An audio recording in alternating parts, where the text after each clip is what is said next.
Hello students, तो आज start करेंगे एक्सरसाइज 5.1। इससे पहले वाले लेक्चर में हमने एपी के बारे में जो भी इंट्रोडक्शन था या कुछ एक दो एग्जांपल्स थे वो हमने देख लिए थे, सो डेट कि हमें इसका थोड़ा सा आइडिया लग जाए। अब एग्जांपल्स करते हैं इसके, तो एग्जांपल्स हमें पूरा आइडिया लग जाएगा। देखिए आपकी एक्सरसाइज है 5.1।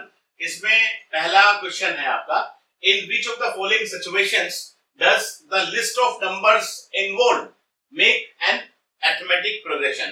तो आपको बताना है कि आपको चार पार्ट्स दिए हुए हैं, इन चार पार्ट्स में जो भी हमारा एक तरह का लैंग्वेज वाला क्वेश्चन आपका है, तो इस लैंग्वेज वाले क्वेश्चन के अकॉर्डिंग अपनी एक सीक्वेंस बनाकर देखेंगे और फिर हमें बताना है कि क्या वो जो लिस्ट ऑफ नंबर्स है या वो जो भी सीक्वेंस है क्या वो एक हमारी एपी है और क्यों है। चलो स्टार्ट करते हैं। पहला पार्ट इसमें आपका दिया है, the taxi fare after each kilometre when the fare is 15 for the first kilometre. देखिए जब भी आप इस तरह के क्वेश्चंस करें तो जैसे मैंने आपको पहले वाले लेक्चर में बताया था, तो आप हमेशा इसी तरीके से अज्यूम करें। लेट्स सपोज पहली टर्म a1 है, दूसरी a2 है, तीसरी टर्म a3 है, चौथी टर्म a4 है और लेट्स सपोज nth टर्म आपकी an है। तो चीजें हमारी थोड़ी सी इजी हो जाती हैं, सॉल्यूशन करना या क्वेश्चंस को सोल्व करना थोड़ा इजी हो जाता है। अब उसने आपसे कहा कि taxi fare after each kilometre, हर किलोमीटर के बाद टैक्सी फेयर जो आपका है when the fare is ₹15 for the first kilometre, यानी कि पहले किलोमीटर के लिए जो फेयर है वो 15 है।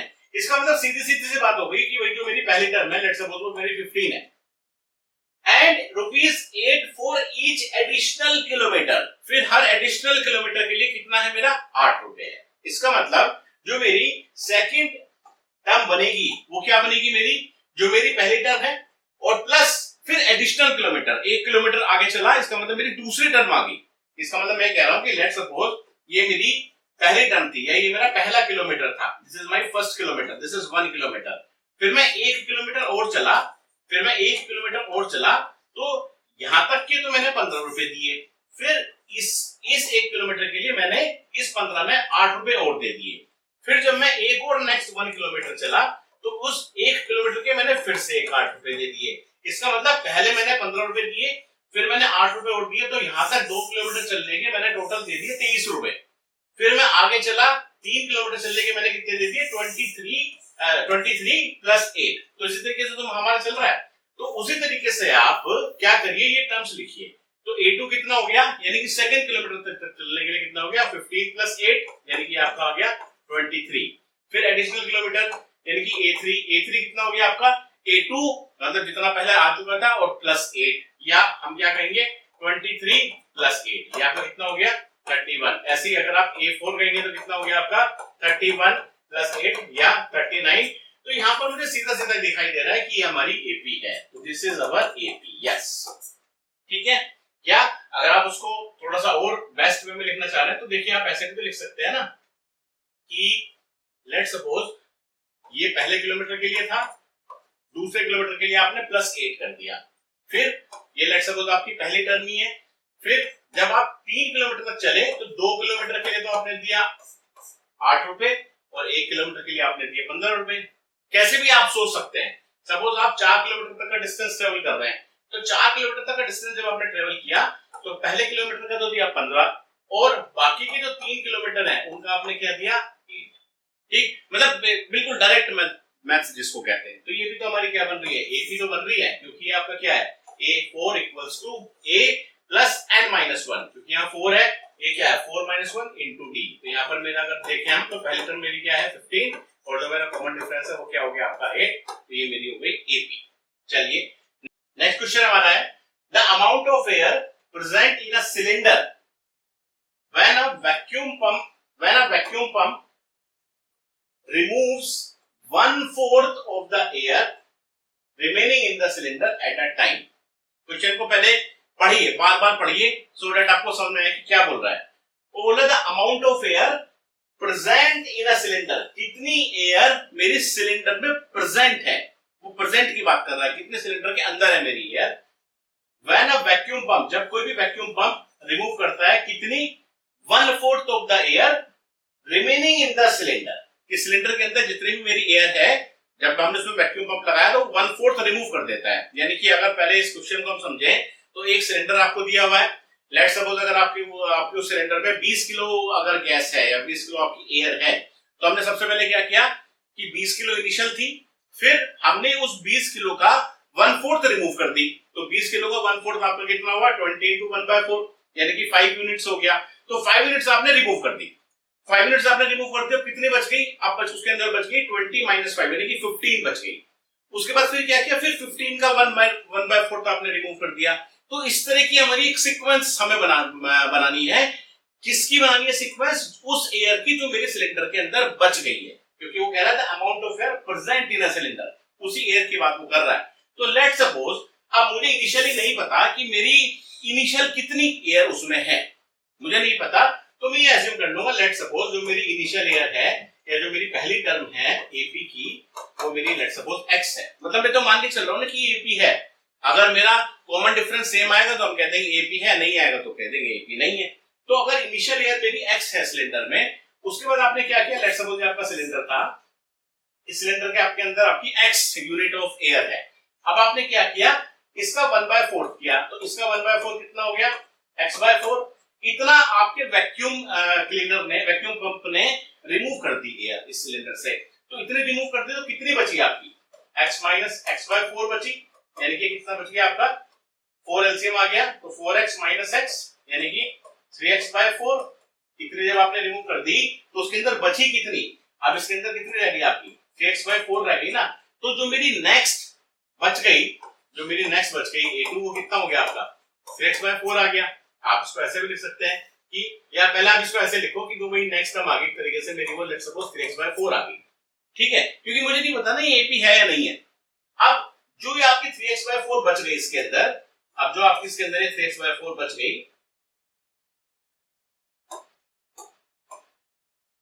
इस सिलेंडर में लेट्स सपोज ये हमारी बच गई 3x/4। अब वो क्या कह रहा है, उसके बाद फिर आपने इसका 1/4 रिमूव कर दिया। अब इसका 1/4 कितना होगा 3x/4 का, सबसे पहले आप 1/4 निकालिए, इसका आपने 1/4 निकाला, कितना हो गया 3x/16 हो गया। इसका मतलब इतना आपको रिमूव कर देना है, 3x/16 रिमूव कर देना है, क्योंकि 1/4 इसका इतना हुआ। तो 3x/4 में से जब आपने 3x/16 रिमूव कर दिया तो ये आपका कितना बच गया 16 एलसीएम आ गया, 4 4 16 4 3 12x - 3x, यानी कि आपका कितना बच गया 9x/16 बच गया। इसका मतलब अब इसके अंदर जो हमारी गैस बच गई वो आपकी बच गई 9x/16। तो जो मेरी थर्ड टर्म है वो एक तरह से होगी 9x/16, ठीक है, अच्छी बात है। वैसे तो 3 टर्म्स सफिशिएंट हैं ये बताने के लिए कि हमारी एपी है या नहीं है, क्योंकि अब आपको सिंपली क्या करना है, अब आपको डिफरेंस निकाल के देखना है। डिफरेंस कैसे निकालेंगे, अब आप करिए लेट्स सपोज आपने किया A2 - A1, A2 - A1 के तो कितना आ गया 3x/4 माइनस x, कितना आ गया आपका 4, आपका हो गया 3x - 4x, यानी कि आपका आ गया -x/4। नेक्स्ट निकालिए आप A3 - A2 निकालिए, A3 आपका कितना है 9x/16, A2 आपका कितना है 3x/4, कितना हो गया 16 आपका एलसीएम है, तो 9x - 12x यानी कि -3x/16।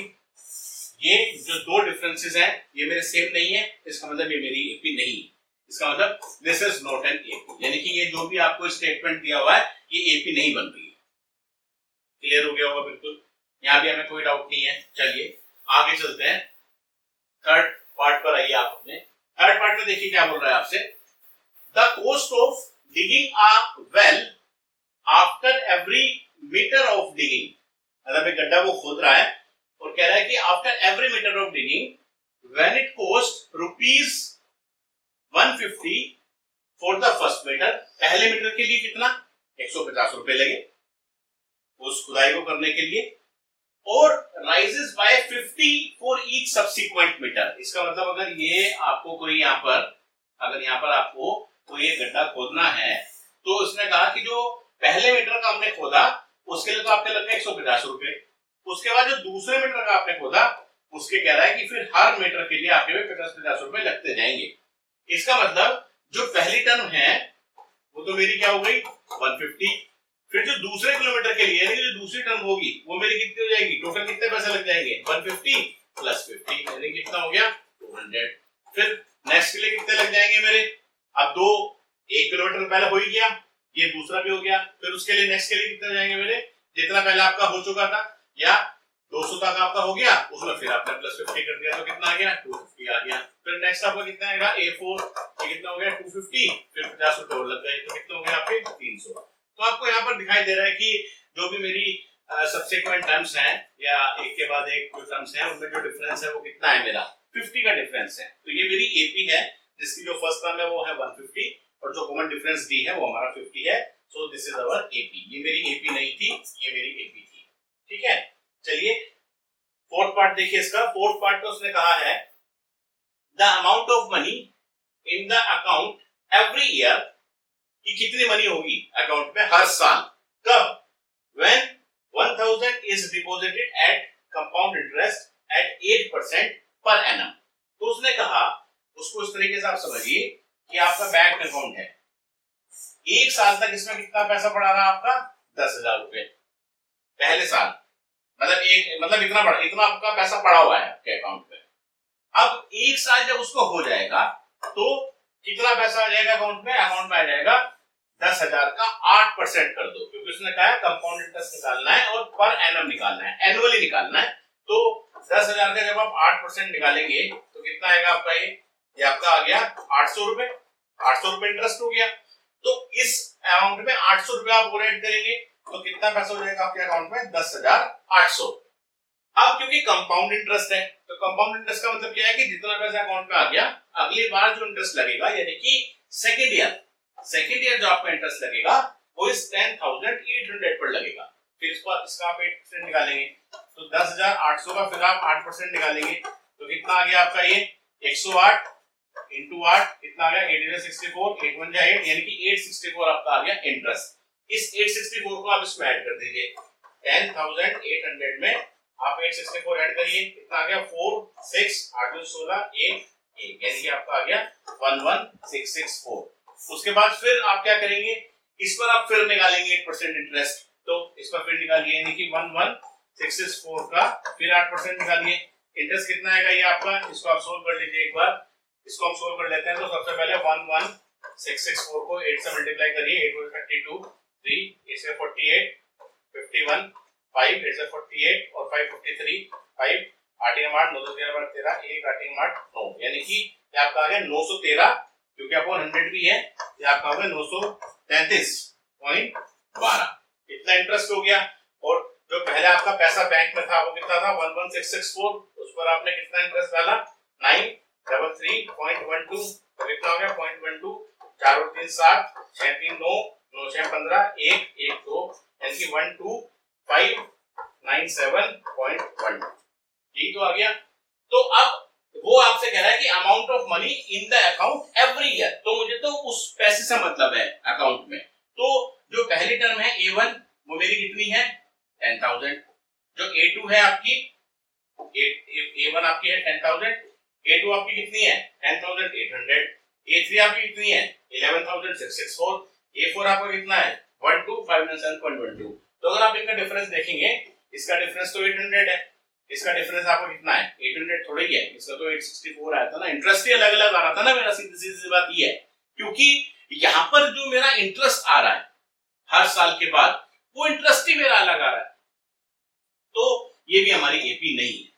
ठीक है, तो ये मेरे ख्याल से क्लियर आपको हो गए होंगे। चलिए और प्रैक्टिस करते हैं, और हमारे पास काफी क्वेश्चंस हैं। इसमें उसने कहा राइट द 4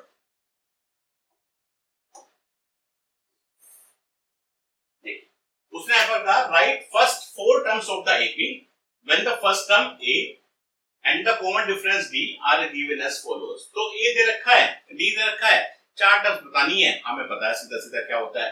पहली टर्म क्या होती है ए, दूसरी टर्म क्या होती है a प्लस डी, तीसरी टर्म क्या होती है a प्लस 2d, उसके बाद क्या होती है a plus 3d and so on.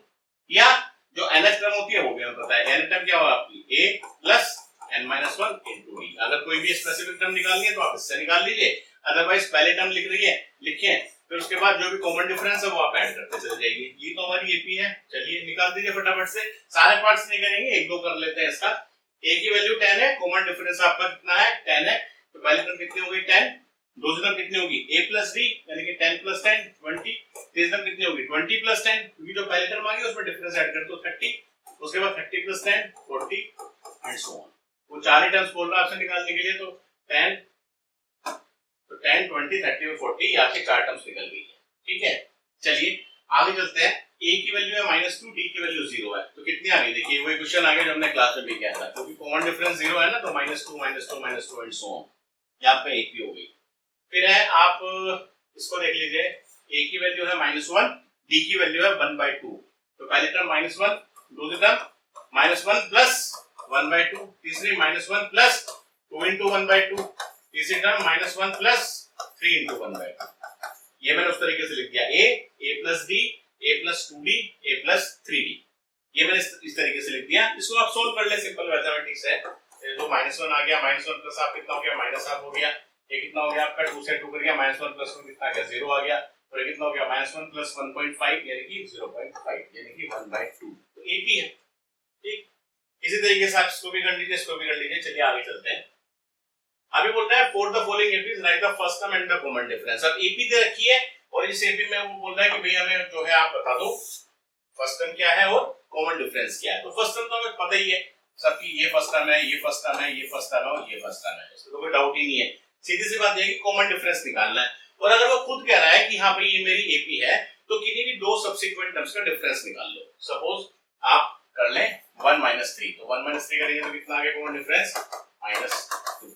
किसी का भी कर ले, let's suppose this minus this कर लीजिए, क्या कह सकते हैं, -3 माइनस -1 यानी कि -3 + 1 यानी कि -2।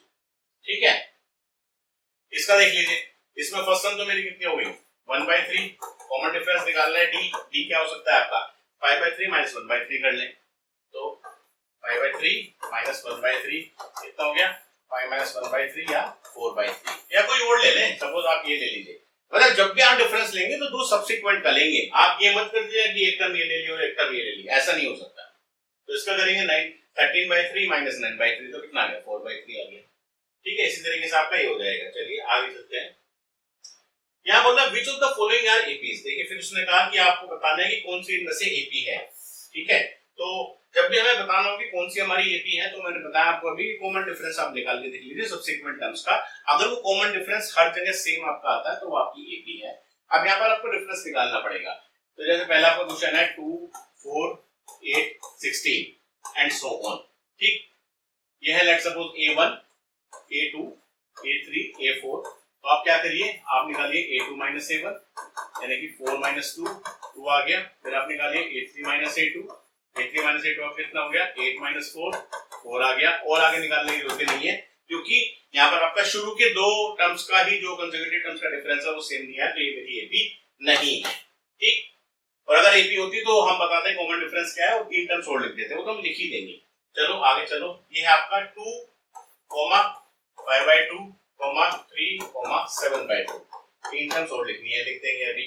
ये है let's suppose A1, A2, A3, A4। निकालिए फटाफट A2 - A1 यानी कि 5/2 - 2 कितना हो गया 5 - 4/2 यानी कि आपका आ गया 1/2। आगे निकालिए A3 - A2 करिए, A3 - A2 आपने किया तो कितना आ गया 3 - 5/2 यानी कि 6 - 5 यानी कि 1/2। A4 - A3 कर दीजिए, A4 - A3 तो कितना हो गया 7/2 - 3 या 7 - 6/2 यानी कि 1/2। कॉमन डिफरेंस आपका सेम आ गया 1/2 1/2 1/2। तो यहाँ पर हम सीधा सीधा कहेंगे कि a की वैल्यू आपकी कितनी है 2 और कॉमन डिफरेंस आपका कितना है 1/2। उसने आपको कितने टर्म्स दिए हैं 1 2 3 4, चार टर्म्स उसने आपको दिए।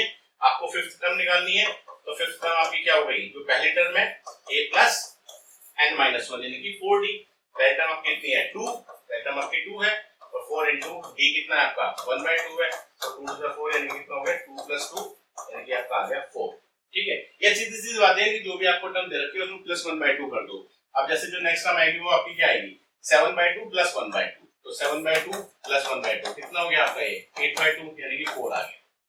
फिर आपकी नेक्स्ट टर्म क्या होगी 4 + 1/2 यानी कि 9/2 लिख दीजिए यहाँ पर। उसके बाद 9/2 + 1/2 यानी कि 10/2 यानी कि 5 हो गई। ठीक, और दिखाई भी दे रहा है, वो एक्चुअली में लिखा हुआ इस तरीके से है, लेकिन ये यही तो है 2 5/2 आपका क्या है 2.5, फिर आपका क्या है 3, फिर आपका क्या है 7/2 यानी कि 3.5, फिर आपका 4 है 4.5 यानी कि 0.5 का डिफरेंस है। तो ये मेरी एपी है। ठीक है, तो सारे क्वेश्चंस हमारे सिमिलर हैं। फिफ्थ पार्ट देख लेते हैं, ये थोड़ा सा रूट वगैरह में लिखा हुआ है, इसको देख लीजिए फटाफट से क्या बोल रहा है इसमें। सारे पार्ट्स हमारे सिमिलर है, फिर भी अगर किसी में डाउट आता है तो कमेंट डाल देना। अब देखिए ये आपका लिखा है 3 plus root two 3 plus 2 root two then 3 plus 3 root two 3 plus 3 root two. ठीक है, तो 3 plus root two 3 plus 2 root two 3 plus 3 root two. अब देखो थोड़ा सा इसको बना के देखें कि हर बार जो डिफरेंस कर रहे हैं अगर उस तरीके से ना करके देखें। लेट्स सपोज ये एपी है, तो मैं इसको ये कह सकता हूं ना कि वैसे तो आप कर ही सकते हैं जैसे हम भी सारे कर देते हैं, थोड़ा सा अलग तरीके से करते हैं। लेट्स सपोज a1 मेरा 3 है, a2 कितना हो गया 3 प्लस रूट टू। तो अगर मैं मान लूं कि a2 मेरा हो गया a प्लस d, क्योंकि ये मेरा a है, a1 तो a है। फिर जो आपका a3 है, a3 आपका कितना हो गया 3 प्लस 2 रूट टू। इसका मतलब अगर मैं इसको बोलूं कि ये मेरा a है, तो ये मेरा कितना हो गया a प्लस d, ये a3 कितना हो गया a प्लस 2 और d, क्योंकि d तो मेरा रूट 2 है, ये मेरा d है, ये मेरा 2 है। नेक्स्ट टर्म फिर आपकी क्या है a4 आपकी क्या है 3 प्लस 3 रूट 2। तो ये मेरा क्या लिखा हुआ है अगर आप देखें तो a प्लस 3 d, मेरा सही लिखा हुआ है। इसका मतलब जो भी मेरा डिफरेंस आएगा वो मेरा बिल्कुल सेम आएगा हर बार। आप निकाल के भी देखना चाहते हो निकाल लें। 3 प्लस रूट 2 माइनस 3 कितना डिफरेंस आएगा रूट 2। दिख गया ना डिफरेंस मेरा d है यहाँ पर, इसमें से आप ये माइनस करेंगे तो 3 plus 2 root 2 minus 3 minus root 2, तो 3 से 3 कैंसिल होगा, 2 रूट 2 माइनस रूट 2 करेंगे तो डिफरेंस फिर रूट 2 आएगा, इसमें से माइनस करेंगे तो डिफरेंस आपका रूट 2 आएगा। बिल्कुल क्लियर हो गया। तो चार टर्म्स आपको दे रखी हैं, अगर आपको फिफ्थ टर्म लिखनी है तो कितना आएगा 3 प्लस 4 माइनस 1 यानी कि 4।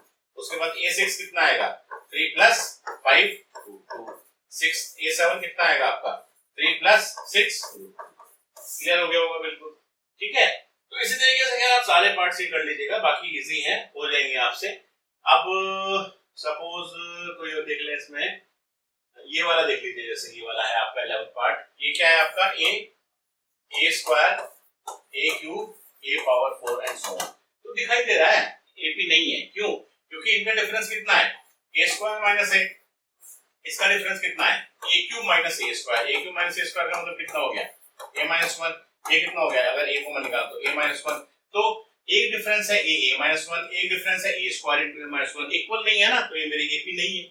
हालांकि अभी जब नेक्स्ट क्लास में पढ़ेंगे आप ज्योमेट्रिक प्रोग्रेशन जीपी, तो ये आपकी जीपी है, तो वो क्या होती है वो अभी हम बात नहीं कर रहे हैं उसकी। चलिए इसको देख लीजिए, जो लिखा है आपका √2, then we have √8, then we have √18, then we have √32 and so on. तो देखो जैसे रूट वगैरह में दिया है, तो पहले थोड़ा सा ना इसको स्मॉलर फॉर्म में लिख लें, रूट को थोड़ा सा पहले सोल्व कर लें, क्योंकि डायरेक्टली तो आप नहीं बता पाएंगे। तो √2 तो खैर √2 ही रहेगा, लेकिन √8 को हम क्या लिख सकते हैं, √8 को हम लिख सकते हैं ना 2√2। ये √8 आपका क्या हो गया, तो हमें सोल्व करना आता है ना, ये हो गया 2 to the 4 to the 8, क्योंकि स्क्वायर रूट है तो 2 पेयर बाहर आ जाएगा, 2 बाहर आएगा। इस तरीके से अगर आप √18 निकालेंगे तो √18 आपका कितना हो जाएगा 2 9 18 2 6 6 18, एक 3 बाहर आ जाएगा, तो कितना हो गया आपका ये 3√2। √32 को निकालेंगे तो कितना आएगा आपका ये √32 आपका हो गया 2 to the 4 to the 8 to the 16 to the 32। यहाँ पर आपका एक पेयर ये बाहर आएगा, एक पेयर यहाँ बाहर आएगा, यानी कि 2 और 2 बाहर आएंगे तो 4 बाहर आ गया, तो 4√2। दिख गया ना ये आपका क्या है एपी है, क्योंकि कितना डिफरेंस है 2√2 माइनस √2 का डिफरेंस है 3√2 माइनस 2√2, √2 का डिफरेंस है, सब में √2 का डिफरेंस आपका आ रहा है 4√2 माइनस 3√2, √2 का डिफरेंस है। तो जो पहली टर्म है इसमें हमारी और √2 है, जो कॉमन डिफरेंस है वो भी मेरा √2। अगर आपको फिफ्थ टर्म निकालनी है a5 तो कितनी होगी, पहली टर्म यानी कि √2 प्लस 4d यानी कि 4√2। ठीक है, a प्लस √2 प्लस 4√2 यानी बिल्कुल ठीक है, यानी कि 5√2। ठीक है, ऐसे अगर आपको a6 निकालना है तो √2 प्लस और ये आपका हो गया 5√2 यानी कि √2 प्लस 5√2 यानी कि 6√2। उसके बाद क्या आएगा 7√2। ठीक है, क्लियर हो गया बिल्कुल। चलिए ये आपके सारे हो ही जाएंगे अब सारे। इसमें अगर आप देखें तो ये हो जाएगा, लास्ट पार्ट और देख लेते हैं। लास्ट पार्ट थोड़ा सा इसमें अलग सा लग रहा है देखने में। ये आपका लिखा है 1 square, then we have 5 square, then we have 7 square, then we have 73 and so on. ठीक है, तो देखो यहाँ पर अलग अलग फॉर्म में लिखा हुआ है, स्क्वायर भी है और नॉर्मल टर्म भी है, तो इसका तो स्क्वायर नहीं बन सकता, तो पहले इन जो स्क्वायर में दे रखे हैं उनको आप सोल्व कर दो। तो 1, 25, 49, 73 एंड सो ऑन। ठीक है, तो let's suppose a1, a2, a3, a4 निकालिए फटाफट से। a2 माइनस a1 यानी कि 25 माइनस 1 24 करिए, फिर a3 minus a2, a3 minus a2 कितना हो गया 49 माइनस 25, ये भी आपका 24 आ गया। फिर आप करिए a4 माइनस a3, a4 हो गया 73, ये हो गया 49, ये भी आपका 24 आ गया। तो कॉमन डिफरेंस हमारा सेम है, तो जो पहली टर्म है हमारी a वो आपकी है 1, जो कॉमन डिफरेंस है वो आपका आ गया 24, यानी कि बिल्कुल सही है, ये हमारी AP है। अगर आप उसके फिफ्थ टर्म निकाल दें तो कितना होगा a प्लस 4d यानी कि 1 प्लस 4 इंटू 24 यानी कि 1 प्लस 96 यानी कि 97। a6 निकालना है तो कितना हो गया 1 प्लस 5 इंटू 24 यानी कि 1 प्लस 120 या 121, ऐसे आप a7 इसका निकाल लें। ठीक है, चलिए आगे चलते हैं। फिर हमारे कुछ एग्जांपल्स आ गए, आपके एनसीईआरटी के एग्जांपल्स हैं। देखिए क्या बोल रहा है इसमें, find the 10th term of the AP. अब ये उसने कहा है कि हमारी एपी है, तो जैसे मैंने आपको कहा था ना कि एपी अगर आपको बताना है नहीं तो हमें कम से कम 3 टर्म्स चाहिए, क्योंकि 3 टर्म्स अगर हमारे पास होंगी तो शुरू की 2 टर्म्स का डिफरेंस निकाल लेंगे, फिर उसके अगले 2 टर्म्स का डिफरेंस निकाल लेंगे। डिफरेंस अगर हमारा सेम है तो हम कह देंगे ये हमारी एपी है, अगर उसने सिर्फ 3 ही टर्म्स दिए हैं तो यहां पर उसने कहा ये हमारी एपी है।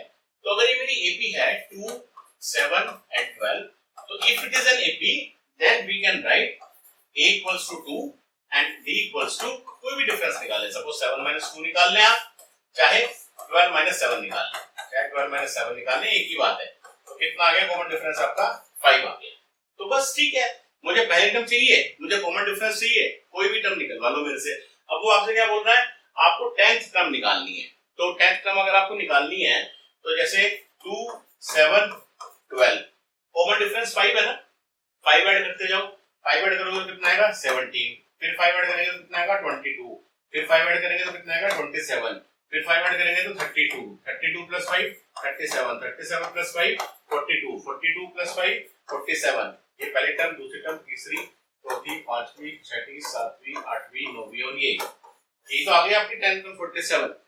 लेकिन अगर 10th टर्म आपको डायरेक्टली निकालने तो आप क्या कहेंगे, since आप ऐसे लिखेंगे, since nth term is calculated as a plus n minus 1 into d, so a of 10 आपका कितना आ गया a plus 9d, ये तो हो गया आपकी 10th टर्म। तो a आपको दिया हुआ है, a कितना है आपका 2 plus 9 into d आपका कितना है 5, तो कितना आ गया 2 plus 9 5 45, 2 plus 45 यानी कि 47। ठीक है, ये मैंने आपसे कहा था। सपोज यहाँ पर तो उसने कहा कि भाई 10th टर्म निकालो, तो आपने चलो डायरेक्टली भी कैलकुलेट करके निकाल दी। अभी वो आपसे कहता है कि 500 भी टर्म निकालो, इसकी कितनी होगी 500 टर्म कौन सी होगी, गिव द 500th टर्म। तो आप कैसे निकालते हैं, a 500 equals to a plus 500 minus 1 यानी कि 499 इनटू d। तो कर लीजिए a कितना है आपका 2 प्लस 499 इनटू d कितना है 5, सॉल्व कर लीजिए, वो आपकी 500 भी टर्म आ जाएगी। तो फॉर्मूले से हम कोई भी टर्म आपके निकाल सकते हैं। ठीक, चलो आगे चलते हैं। Which term of the AP, उसने फिर कहा कि ये AP है और दिख भी रहा है, अब तो देखते ही पता लगना चाहिए। देखिए 18 माइनस 21 किया -3 आया, या 15 माइनस 18 किया -3 आया, तो जो कॉमन डिफरेंस है वो -3 है। यहाँ पर बताया था मैंने कि एडिशन भी हो सकता है, सब्सट्रैक्शन भी हो सकता है। जो AP में सीक्वेंस होती है वो प्रोग्रेसिव होती है, चाहे वो इंक्रीजिंग हो चाहे वो डिक्रीजिंग हो, लेकिन जो भी टर्म उसमें एडिशन हो रहा है या सब्सट्रैक्शन हो रहा है वो सेम होनी चाहिए। तो उसने कहा कि इस एपी में, उसने कहा which term of the AP, ये एपी है, इज -81। ये कुछ अलग तरह का क्वेश्चन है। उसने कहा आपसे कि भाई एक आपको एपी दे रखी है और कह रहा है कि बताओ कौन सी टर्म -81 होगी। ऐसे हो सकता है कि वो टर्म उसमें एपी में एग्जिस्ट ही ना करे। आप कैसे करें इसको कि कौन सी टर्म इसमें -81 होगी। तो ठीक है, अभी सपोज करिए also is any term 0, कि क्या कोई टर्म इसमें 0 भी है, और give reasons for your answer, answer का अपना रीजन दीजिए।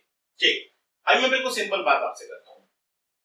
यह 21, 80, 50, अब इसमें 3 हमारे हर बार लेस हो रहे हैं, तो अगर मैं लिखना चाहूं कि चलो 15 के बाद मेरा 12 आ जाएगा, फिर मेरा 9 आएगा, फिर मेरा 6 आएगा, फिर मेरा 3 आएगा, फिर मेरा 0 आएगा, फिर मेरा -3, -6, -9। ऐसे मुझे बहुत सारी सीक्वेंस लिखनी पड़ेगी जब तक मैं इसके आसपास ना पहुंच जाऊं। तो मुझे तो क्योंकि पता नहीं ना आगे आएगा भी कि नहीं आएगा। तो इस तरह के क्वेश्चंस को जब भी आप सॉल्व करें जहां पर आपको फ्यूचरिस्टिक चीजें बतानी है कि ये नंबर भैया होगा या नहीं होगा, तो इस तरह के क्वेश्चंस के लिए आप हमेशा एज्यूम कर लीजिए पहले कि ठीक है -81 होगा। हमने एज्यूम कर लिया लेट -81 एग्जिस्ट कर रहा है, तो हम एज्यूम कर लेंगे लेट nth टर्म कहां होगा। हमने मान लिया लेट nth टर्म इज -81। अगर होगा तो कहीं आगे होगा। हमने एज्यूम कर लिया कि भाई वो आपकी यहाँ कोई nth टर्म, कोई दिक्कत नहीं है इतना एज्यूम करने में। अगर है तो वो कोई nth टर्म है मेरी -81। एपी आपको दे रखी है ये वाली। अगर एपी आपको दे रखी है तो ए की वैल्यू 21 है और डी की वैल्यू -3 है। चाहे आप कोई भी निकाल लें, सपोज 21 तो आपका आ गया -3। अब अगर ये मेरी जो nth टर्म है जो मैंने एज्यूम करी है -81, तो उसको मैं ये भी लिख सकता हूं ना an = -81। मैंने एज्यूम किया है, ये मैंने लेट एज्यूम किया है। अगर ये टर्म होगी तो कहीं ना कहीं आगे जाके मिलेगी, मुझे नहीं पता ना भी कौन सी है, तो निकल जाएगी। आपको सिर्फ ये दो चीजें चाहिए, इससे आप सब कुछ निकाल सकते हैं। अब अगर वो आपकी nth टर्म -81 है तो nth टर्म आपका फॉर्मूला आपको पता है, an क्या होता है a + n-1 * d। ये तो आपको बिल्कुल अच्छे से याद हो गया।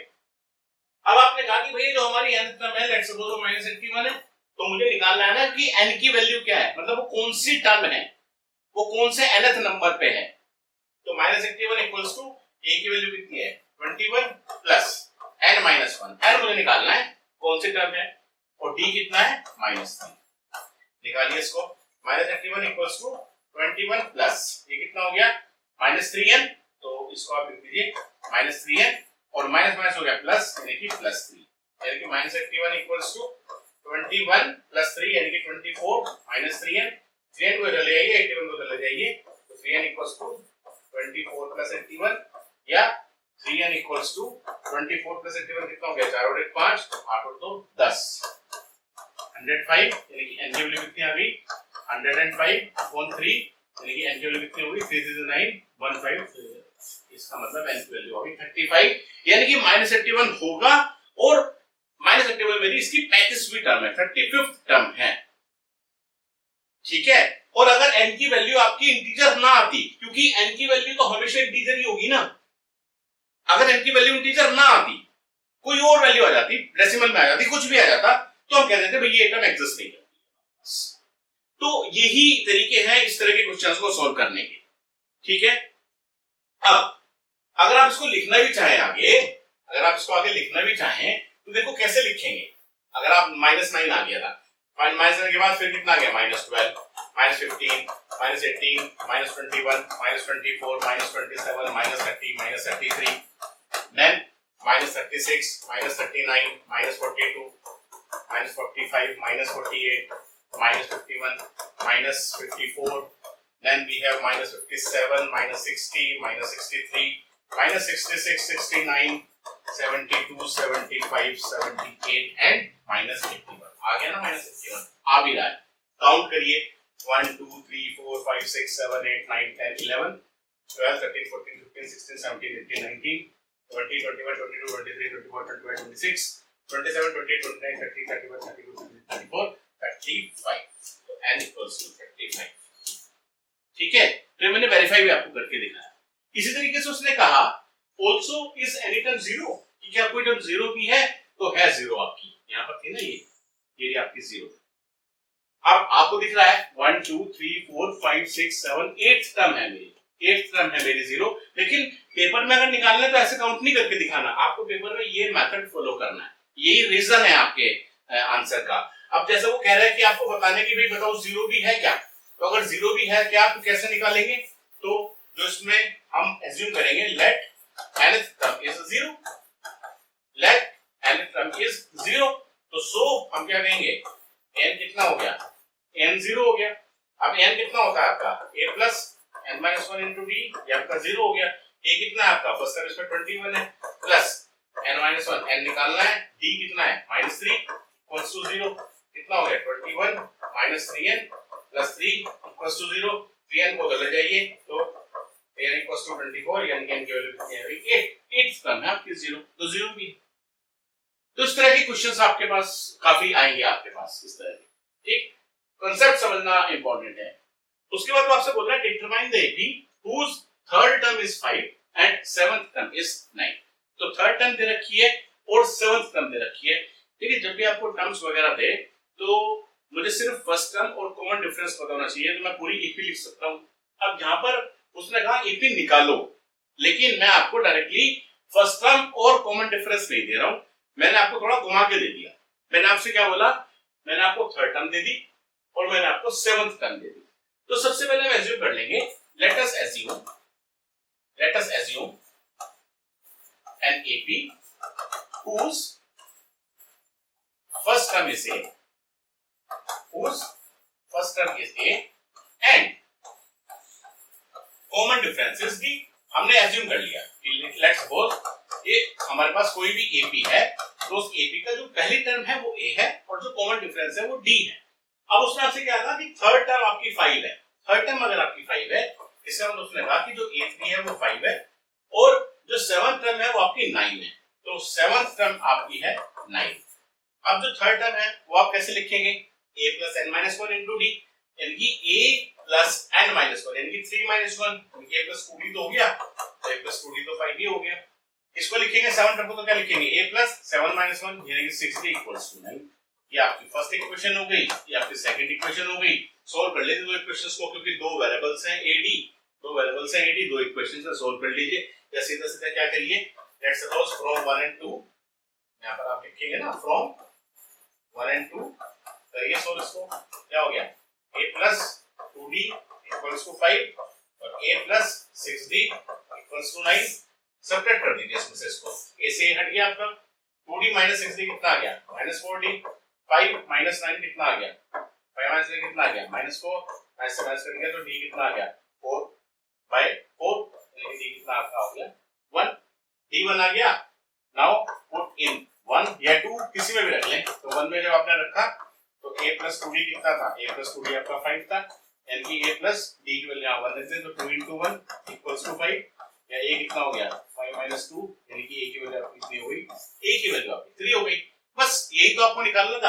आपके पास फर्स्ट टर्म होनी चाहिए, आपके पास d होना चाहिए, आप सीधी सीधी AP बता देंगे। अब आप अपनी AP बता दीजिए, AP क्या हो गई, फर्स्ट टर्म आपकी 3 हो गई, दूसरी टर्म कितनी हो गई a plus d यानी कि 3 plus 1 4, उसके बाद 4 plus 1 5 6 7 8 एंड सो ऑन। ये हमारी हो गई AP। तो जब भी आपको AP बतानी है तो A और D पता होना चाहिए, फिर आप बता सकते हैं। चलिए आगे चलते हैं। नेक्स्ट एग्जांपल है, check whether 301 is a term of the list of numbers 5 11 17 23। देखो इस तरह का क्वेश्चन अभी हमने किया भी है। उसने कहा ये हमारी लिस्ट ऑफ नंबर्स हैं 5 11 17 23 एंड सो ऑन। तो कह रहा है कि बताइए check whether 301 is a term of the list of numbers. उसने नहीं कहा कि ये हमारी एपी है या नहीं है, उसने लिस्ट ऑफ नंबर्स दिए यहां पर। तो सबसे पहले भी आइडेंटिफाई कर लें कि क्या हमारी ये एपी है। तो अगर ये एपी है तो डिफरेंस निकालिए। लेट सपोज सबसे पहले हमें ये भी तो बताना पड़ेगा ना कि एपी है या नहीं है। तो ये A1 है, A2 है, A3 है, A4 है। इसलिए जब मैंने इसके पहले वाला लेक्चर लिया था, तो जब इसको स्टार्ट किया था चैप्टर को, तो सबसे पहले मैंने आपको यही चीज समझाई थी कि लिस्ट ऑफ नंबर्स, सीक्वेंस, इनमें डिफरेंस क्या है। ऐसा नहीं कि किसी भी लिस्ट ऑफ नंबर्स को हम उठाकर कह देंगे कि हमारी एपी है या हमारी सीक्वेंस है। तो क्या डिफरेंस निकालिए। A2 माइनस A1 आपका कितना आ गया 11 माइनस 5 यानी कि 6 आ गया। A3 माइनस A2 निकालिए, A3 माइनस A2 आपका कितना आ गया 17 माइनस 11 यानी कि 6 आ गया आपका। ठीक है, फिर आप करिए A4 माइनस A3, ये आपका आ गया 23 माइनस 17, ये भी आपका 6 आ गया। इसका मतलब डिफरेंस हमारा सेम आ रहा है। So this list of numbers is an AP. और अगर ये एपी है so it is an AP, so it is an AP with A equals to 5 first term and common difference is 6। अब हमें बताना है कि इस एपी में कि 301 भी कोई टर्म है क्या। तो इसका मतलब जब आप 6 6 6 ऐड करते जाएंगे तो क्या कोई 301 टर्म भी है क्या। फिर बताया मैंने आपको, let nth term is 301, let nth term is 301 अगर है तो किसी ना कोई nth टर्म होगी, हमने मान लिया। तो हम क्या कहेंगे, an इक्वल्स टू 301 हो गया, an 301 हो गया, यानी कि a plus n minus 1 into d equals to 301। a कितना है आपका 5 प्लस n माइनस 1, n तो निकालना ही है, d कितना है आपका 6 इक्वल्स टू 301। कितना आ गया 5 plus 6n minus 6 equals to 301, या लिख लेते हैं इसको 5 माइनस 6 तो हो गया माइनस 1, यानी कि 6n माइनस 1 इक्वल्स टू 301, या 6n आपका कितना हो गया 302, या n आपका कितना हो गया 302 अपॉन 6, तो 6 5 जो 30 ना डेसिमल में आया। तो सिंस हम क्या लिखेंगे, since n is not an integer,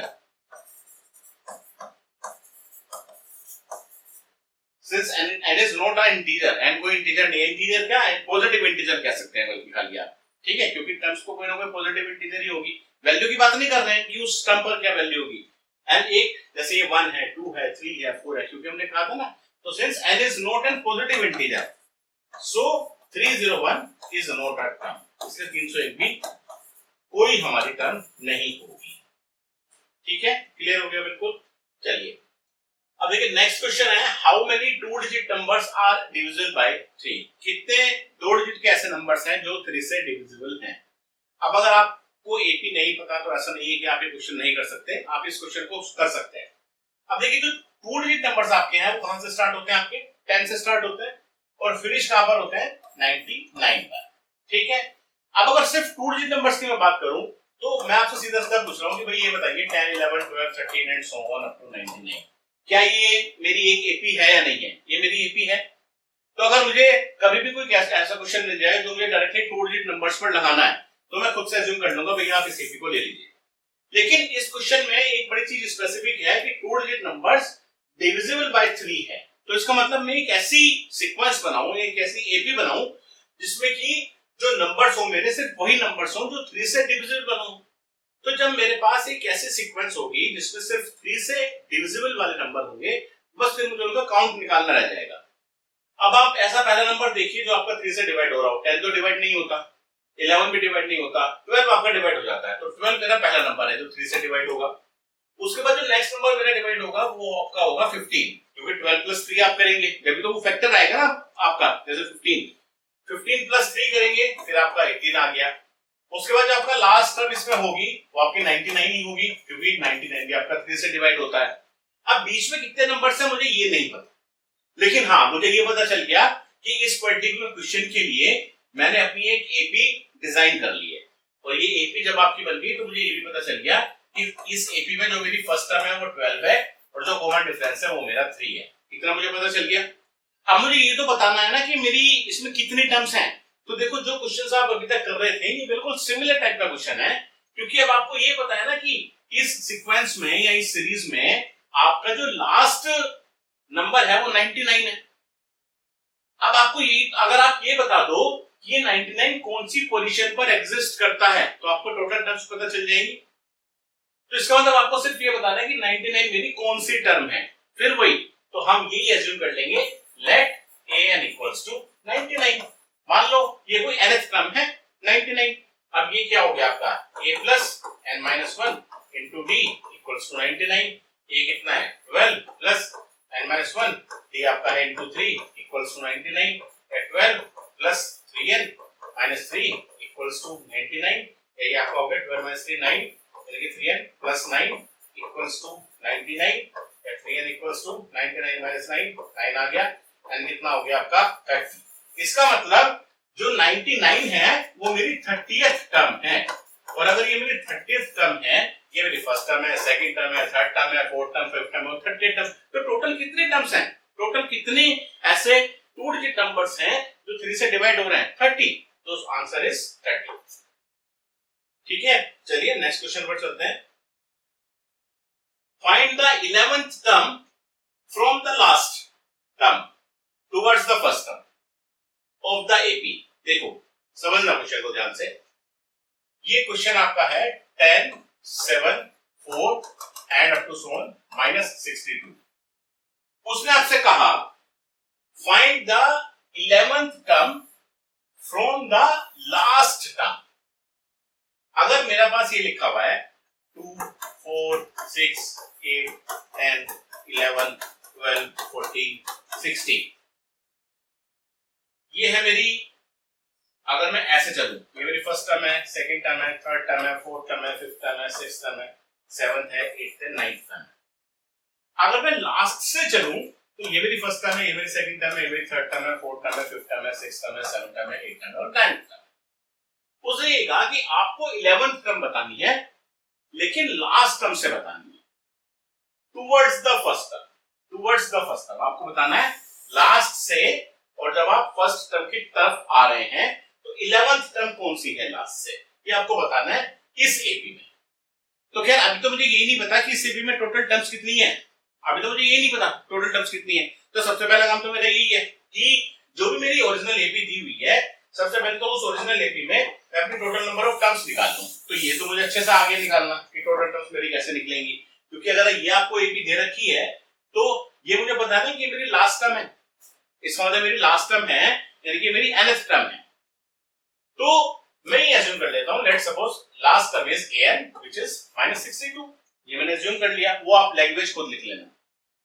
तो ये कितना हो गया आपका, अच्छा इसमें a कितना हो गया, a आपका 10 हो गया, और कॉमन डिफरेंस कितना आ गया 7 - 10, 7 - 10 इज -3। ठीक है, अब आप लिख दीजिए यहां पर a plus n-1 into d equals to -62, a कितना है आपका 10 प्लस n-1, d कितना है आपका -3 equals to -62, 10 - 3n minus plus 3 equals to -62, -3n plus 13 equals to -62, 3n को उधर ले जाइए तो 3n, 13 प्लस 62 आपका हो गया 75, यानी कि n आपका हो गया 25। इसका मतलब ये क्लियर हो गया कि इस एपी में टोटल मेरी 25 टर्म्स हैं। इस एपी में मेरी टोटल 25 टर्म्स हैं। तो इसको अगर हम हटाएं अभी, यानी कि जो आपकी टर्म्स हैं टोटल a1 a2, या a1 a2 नहीं लिख रहा, मैं सीधा लिखता हूं 1 2 3 4 5 6 7 8 9 10 11 12 13 14 15 16 17 18 19 20 21 22 23 24 एंड 25, ये 25 टर्म्स मेरी टोटल हैं। जो पहली टर्म है वो है 10, दूसरी टर्म है 7, तीसरी टर्म है 4, और जो लास्ट टर्म है वो है मेरी -62। तो ये मेरी 25 टर्म्स हैं। अब आपसे उसने क्या कहा क्वेश्चन में, उसने कहा कि 11th टर्म निकालो फ्रॉम द लास्ट टर्म।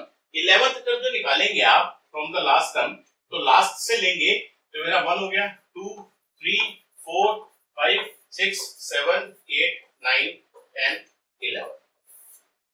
इसका मतलब जो आपकी 11th टर्म है फ्रॉम द लास्ट टर्म, वो एक्चुअल में आपकी कौन सी टर्म है, वो आपकी 15th टर्म है।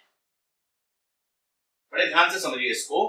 उसने आपसे बोला कि 11th टर्म आपको बतानी है फ्रॉम द लास्ट टर्म, तो मैंने 11th टर्म काउंट करी फ्रॉम द लास्ट टर्म, ऐसे काउंट करी। तो जो मैंने लास्ट से जब काउंट करना स्टार्ट किया तो 11वें नंबर पे मेरी ये वाली टर्म आई। तो इसका मतलब मुझे सीधा सीधा 15th टर्म निकालनी है, मुझे सीधा सीधा 15th टर्म निकालनी है।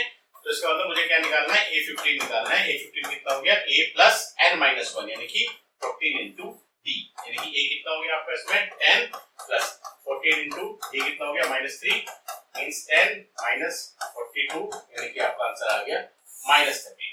तो ये -32 आपका आएगा। ये आपकी वो टर्म है जो लास्ट से आपकी 11th है। तो देखो इसमें डिफरेंस -3 है, तो ये कितना आएगा -35 -38 -41 44 47 50 -53 -56 -59 और -62, सही आ गया।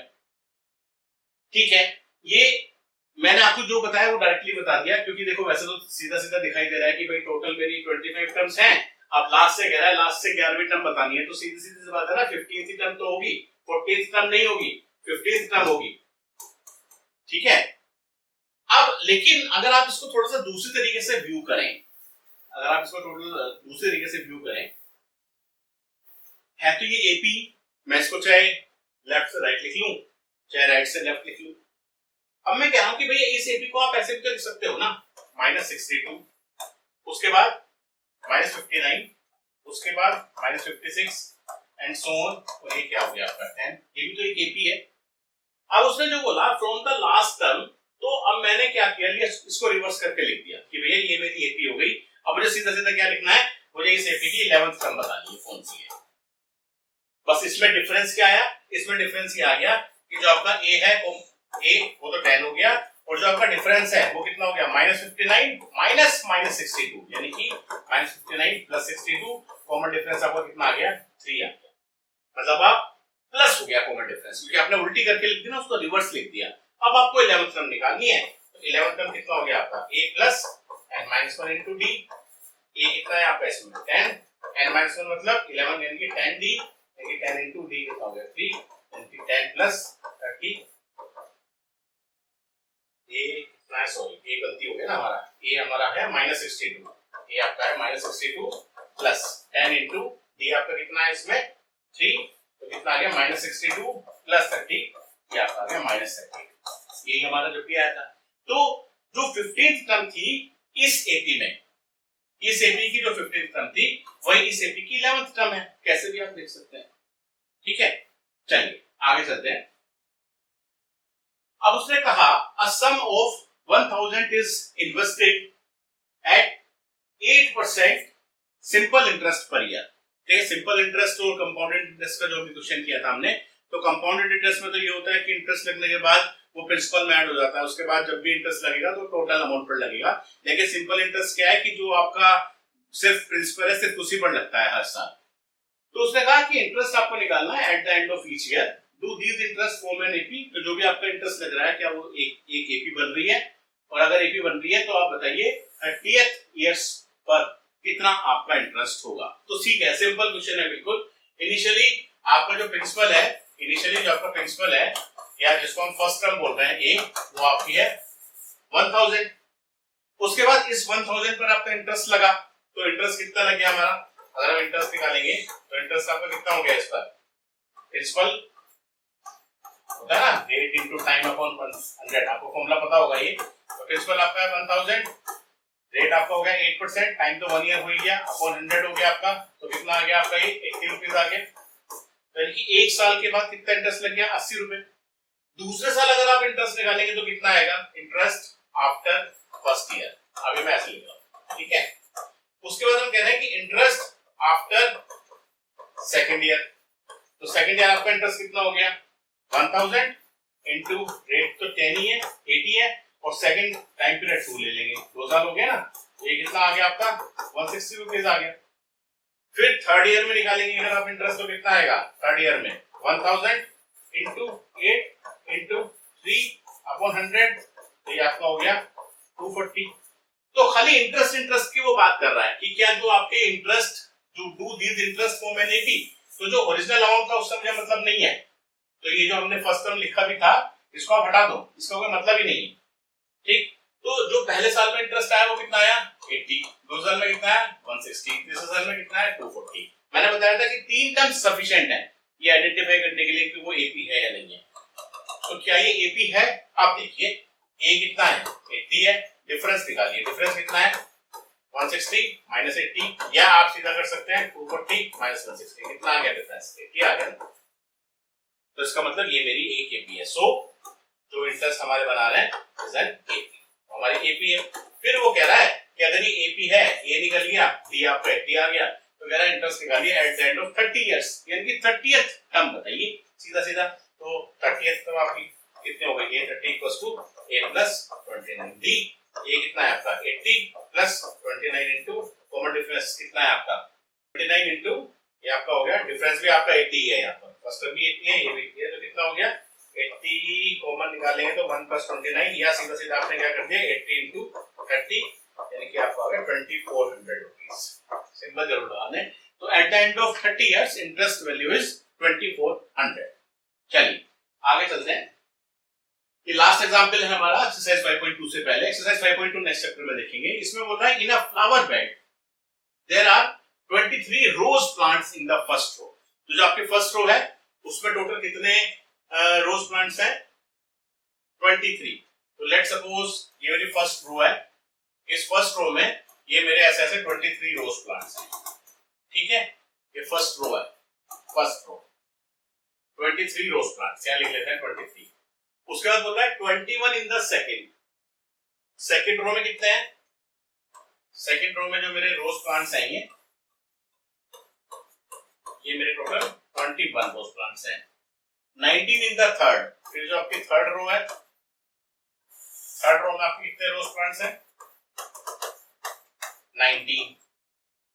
There are 5 rose plants in the last row. फिर ये कितनी रो है मुझे ये नहीं पता, लेकिन जो मेरी लास्ट रो है उस लास्ट रो में मेरे जो रोज प्लांट्स हैं वो है 5।